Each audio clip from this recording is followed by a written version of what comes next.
Pharmacists and medical students, welcome back to PharmD Pathshala. Today we are going to talk about organoleptic agents under the pharmaceutics. Pharmaceutical ads unit 2 chapter है, जिसके अंदर आज हम लोगों का ये third video होगा। ठीक है, शुरू करते हैं ऑर्गेनोलेप्टिक एजेंट्स के साथ। ओके, देखिए कोई भी एक ड्रग हो या फिर खाना हो, for example I am saying, okay, तो उसका कैसा टेस्ट है, फ्लेवर है, फ्रेगनेंस है, कैसा फीलिंग है, कैसा कलर है, उसको देख के हम लोग का थोड़ा सा साइकोलॉजिकल एक इफेक्ट तो होता है, जिससे हम उसको ड्रग को ज़्यादा या फिर फूड को ज़्यादा पसंद करते हैं या फिर नहीं करते, राइट। तो अगर हम taste, flavour, fragrance, colour, feeling उस सब चीज़ को अच्छा कर पाएंगे किसी एक ड्रग में, तो हम वो ड्रग को भी ज़्यादा एक्सेप्ट कर पाएंगे, पसंद कर पाएंगे, right. So that's where comes organoleptic agents. Organoleptic agents are a mixture और we can call colouring agents, flavouring agents and sweetening agents as organoleptic agents, क्योंकि ये हम लोगों का सेंस ऑर्गन्स को स्टिमुलेट करते हैं, okay, by enhancing the taste, flavour और fragrance of the drug. Okay, इसको क्यों करते हैं हम लोग, ऑर्गेनोलेप्टिक एजेंट्स क्यों यूज़ करते हैं? To improve the patient acceptance. Drug देखने में अच्छा होगा, खाने में अच्छा होगा, तो इसका एक्सेप्टेंस भी बढ़ जाएगा। मेडिसिनल कलरिंग एजेंट्स को मोस्टली हम लोग अभी कलरिंग एजेंट्स के बारे में बात करेंगे। मेडिसिनल कलरिंग एजेंट्स जो है उनको हम 3 तरह से डिवाइड कर सकते हैं: dyes, pigments and lakes. Okay, dyes होता है वाटर सॉल्युबल, मतलब हम लोग उसको सॉल्यूशन, एमल्शन, सस्पेंशन, सिरप, उन सब को कलर करने के लिए यूज़ कर सकते हैं। पिगमेंट्स होते हैं वाटर इंसोल्युबल, मतलब हम लोग टैबलेट्स, कैप्सूल्स, इन सब को यूज़ करने, कलरफुल करने के लिए पिगमेंट्स यूज़ कर सकते हैं। लेक्स होता है क्या, डाइज के साथ अगर हम कैल्शियम या फिर एल्यूमिनियम का सॉल्ट अगर मिक्स करते हैं तो ये इनसोल्युबल बन जाता है और उसको तब हम लेक्स बोलते हैं। ये एक्चुअली बहुत ज़्यादा कलरफुल होता है और कलर बहुत लंबा स्टे भी करता है, ओके, इसलिए हम लोग लेक्स यूज़ करते हैं। ओके, नाउ देखा गया क्या है कि कोल्टर मतलब एनिलीन से बनाया जाता है, ये सिंथेटिकली प्रिपेयर किया जाता है, ये इसीलिए इसको एनिलीन डाई भी बोलते हैं। इसको यूज़ करने से कार्सिनोजेनिक और मतलब कैंसर कॉजिंग या फिर टॉक्सिक इफेक्ट देखा जाता है। तब के उसके बाद से कुछ लॉज एंड रूल्स आ गए कि हर चीज़ को हम लोग कलरिंग एजेंट्स की तरह यूज़ नहीं कर सकते, ओनली अप्रूव्ड कलरिंग एजेंट्स को ही हम यूज़ कर सकते हैं। और इंडिया में रूल नंबर 127 जो कि ड्रग्स एंड कॉस्मेटिक रूल्स 1945 के अंदर है, और यूएस में एफडीए कलरिंग एजेंट्स के रिगार्डिंग लॉज या फिर रेगुलेशंस बनाते हैं, and we have to follow that. And अगर कोई भी एक ड्रग में हम लोग कलरिंग एजेंट्स यूज़ कर रहे हैं, उसके लेवल पे हमें उसको मेंशन करना पड़ेगा कि कौन सा कलरिंग एजेंट हम लोग यूज़ कर रहे हैं, right. Next, what are the benefits of colouring agents. कोई भी कलरिंग एजेंट्स क्यों यूज़ करेगा अपने ड्रग में, राइट। तो एक्चुअली कलरिंग एजेंट्स क्या करते हैं, dosage form identification in manufacturing and distribution, मतलब डोसेज फॉर्म जब हम बना रहे हैं तब उसको मैन्युफैक्चरिंग के टाइम पे उसको आइडेंटिफाई करना, डिस्ट्रीब्यूशन के टाइम पे उसको आइडेंटिफाई करने में हेल्प होता है। Colour helps prevent patients identify drugs and doses. Okay, कोई भी पेशेंट अपने ड्रग का कलर देख के उसको मोस्टली पहचान लेता है, right. So that is also for identification. Colour makes medicine attractive, obviously जो चीज़ एट्रैक्टिव होगा वो एक्सेप्टेबल भी ज़्यादा होगा। Colouring affects patient psychologically. Okay, कोई भी एक कलर के साथ किसी का भी एक साइकोलॉजिकल इफेक्ट या फिर अटैचमेंट हो सकता है, तो उससे भी क्या होता है, एक्सेप्टेबिलिटी बढ़ जाता है। And also colour helps in improving patient compliance, patient drug को ज़्यादा पसंद करता है, इसलिए पेशेंट कंप्लाइंस भी बढ़ जाता है।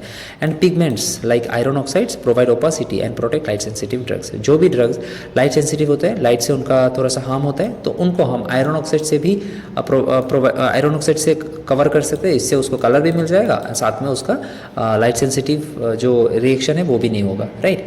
नेक्स्ट, क्लासिफिकेशन देखेंगे कलरिंग एजेंट्स का। Colouring agents are classified based on so many criterias. First of all, classification based on solubility, जैसे कि हमने पहले देख लिया, water soluble are called dyes, water insoluble are called pigments, and water insoluble also lakes are there, right. Next बात करेंगे colouring agents.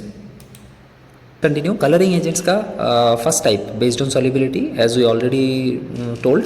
Next, colouring agents based on the drugs and cosmetic rules classification, that can be classified as natural colours, artificial colours, naturals जो plants या फिर animal से मिलता है, artificial जो हम लोग सिंथेटिकली प्रिपेयर करते हैं, कोल्टर कलर्स। ओके, इसके एक्चुअली ये बहुत बड़ा एक ब्रॉड क्लासिफिकेशन है कलर्स का, क्योंकि कलर्स के शेड के ऊपर बेस करके उसको कलर दिया जाता है, नाम दिया जाता है। Next are lakes. Okay, aluminium lake या फिर calcium lake, those are made from dyes. Okay, next, colouring agent based on the classification based on the US FDC act, okay, food drugs and cosmetic acts.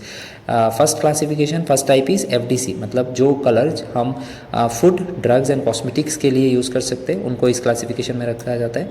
DNC, जो drugs हम सिर्फ drugs and cosmetics, जो colours हम सिर्फ drugs and cosmetics के लिए use कर सकते हैं उनको इसमें रखा जाता है।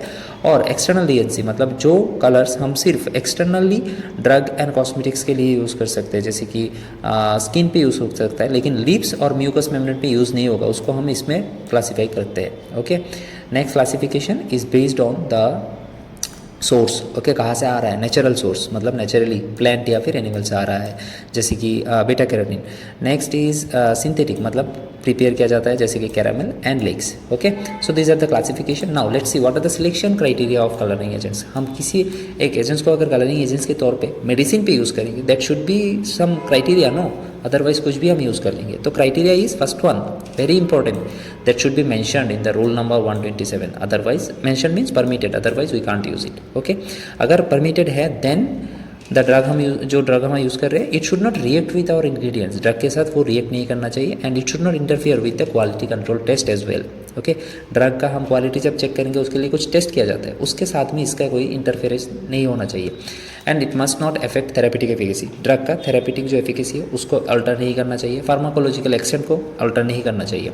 आयुर्वेदा, सिद्धा एंड यूनानी, जिसमें हम मोस्टली नेचुरल चीज़ें यूज़ करते हैं, तो उसमें भी हम नेचुरल कलर्स ही यूज़ कर सकेंगे, ये रूल है। ओके, मतलब हम लोग कोई भी आर्टिफिशियल कलर इनमें यूज़ नहीं कर सकते। ये the colouring agent should enhance appearance, colouring agents drug को देखने में अच्छा बनाना चाहिए। Next, it should not give bad order और टेस्ट, ड्रग को कोई भी गंदा टेस्ट या फिर ऑर्डर नहीं देना चाहिए। And should be free from harmful impurities. Okay, drug जो भी हम कलरिंग एजेंट्स यूज़ करेंगे वो इम्प्योर, मतलब इम्प्योरिटी नहीं होना चाहिए उसमें, right, that's it. Pharmaceutical colouring agents जो है उनका क्या एप्लीकेशंस रहता है? First one is main categories, मतलब टैबलेट्स हो गया, कैप्सूल्स हो गया, syrups and other creams and जो भी है उसमें हम लोग मोस्टली कलरिंग एजेंट्स यूज़ करते हैं। बट कुछ स्पेशल केसेस जैसे कि डाइज एंड लेक्स हम लोग mostly chewable coated direct compression tablets और सस्पेंशन में ही यूज़ करते हैं। Okay, and hard gelatin capsules को हम सिर्फ FDC एंड DNC कलरेंट्स के साथ ही यूज़ करते हैं। ओके, एंड लिक्विड प्रोडक्ट्स जैसे कि कुछ भी सिरप्स हो गया, सस्पेंशंस हो गए, इनमें हम लोग क्या करते हैं, मोस्टली डाइज यूज़ करते हैं जिसमें बहुत कम क्वांटिटी यूज़ होता है, जैसे कि 0.0005 to 0.0001%। ओके, मतलब बहुत ज़्यादा कम amount. Next, widely use colouring agents in pharmaceutical companies, बहुत सारे कलर्स होते हैं लेकिन कुछ स्पेशल या फिर कुछ मोस्टली यूज कलर्स है, जैसे कि बीटा कैरोटीन हो गया, टर्मरिक कलर हो गया, FDC blue number 1। Okay, now what are this thing? FDC blue number 1, FDC green number 3, FDC yellow number 6।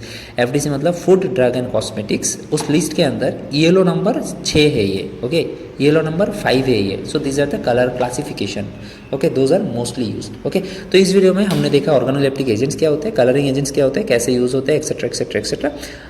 Next video में we will be talking about the flavouring agents. Okay, चलिए बने रहे next video के लिए, और बहुत ज़्यादा interesting video बनेगा नेक्स्ट वीडियो में फ्लेवरिंग एजेंट्स, और अगर टाइम मिले हम लोग उसके बाद हम कुछ और एक एजेंट को भी इसके अंदर कवर कर लेने की कोशिश करेंगे। Thank you for watching.